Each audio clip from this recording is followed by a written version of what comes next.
सो year था 1831। Charles Darwin जो थे वो HMS बीगल नाम के एक शिप में वॉयज पे निकल गए थे। वॉयज का मतलब होता है शिप वाली जर्नी, यानी कि जहाज में, पानी वाले जहाज में ओशन में 5 साल तक घूमने वाले थे, जहाँ ऑब्जर्व करने वाले थे अलग अलग आइलैंड्स, प्लांट्स, एनिमल्स, बर्ड्स, और फाइनली वो पहुंचते हैं गैलापागोस नाम के एक आइलैंड में, जहाँ उन्होंने ऑब्जर्व किया कि हर एक बर्ड की जो बीक है, यानी कि जो चोंच होती है बर्ड की, वो अलग अलग है। ऐसा कैसे? मीट ईटिंग बर्ड की चोंच अलग है, फ्रूट ईटिंग बर्ड्स के जो बीक हैं वो अलग हैं, और सीड ईटिंग के अलग है। आप भी अपने आसपास ये चीज ऑब्जर्व कर सकते हैं। पहली बार उनको ये काफी शॉकिंग लगा। ऐसा कहते हैं चार्ल्स डार्विन के पास अपनी एक सीक्रेट डायरी हुआ करती थी, जिसमें वो चीजें लिखा करते थे। उस समय उन्होंने काफी इंटरेस्टिंग फैक्ट्स और शॉकिंग चीजें लिखी थी उस डायरी में। वो डायरी उन्होंने सीक्रेट इसलिए रखी थी, उन फैक्ट्स को लोगों के सामने लाने के लिए वो डरते थे। वो सोचते थे क्या ये पॉसिबल है कि सारे ऑर्गेनिजम्स अपने एंसेस्टर्स से आगे आए हैं, या फिर ये नेचर ने इवॉल्व किया है इन्हें इस तरह? क्या ये नेचुरल प्रोसेस है? ऐसा कहते हैं कि उस समय अगर हम कहें कि ये दुनिया भगवान ने नहीं बनाई है,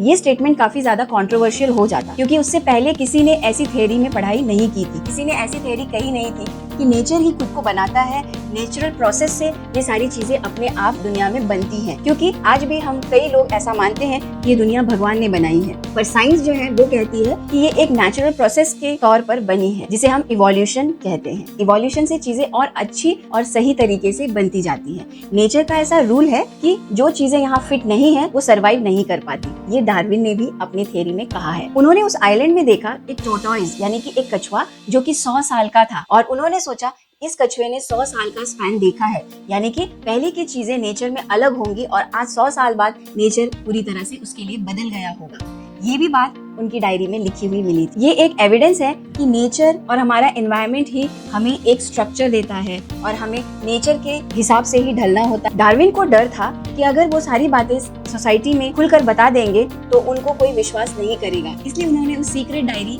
के बारे में किसी को बताया नहीं था। ये बातें उनके मन में ही चलती रहती, जिसकी वजह से उनके मेंटल हेल्थ पे भी इसका असर पड़ा था। 1859 में उन्होंने एक बुक लिखी, द ओरिजिन ऑफ स्पीशीज, जहाँ पे उन्होंने इन सारी बातों को लिखा। कहते हैं कि ये सीक्रेट डायरी उनके पोते को, यानी कि उनके ग्रैंडसन को मिला, जिन्होंने दुनिया के सामने बताया चार्ल्स डार्विन क्या सोचते थे और जो वो सोचते थे उनकी थ्योरीज कितनी सही है ना? काफी इंटरेस्टिंग। आप सोच सकते हैं कि उस समय में लोग किस तरह से काम करते थे, कितना डेडिकेशन, कितना हार्डवर्क लगता होगा। उनकी एक बहुत फेमस स्टेटमेंट है, सर्वाइवल ऑफ द फिटेस्ट। इसका मतलब होता है जो ऑर्गेनिज्म कम से कम न्यूट्रिएंट्स, कम से कम कंफर्टनेस में एग्जिस्ट कर जाता है, वो फिट होता है नेचर के लिए।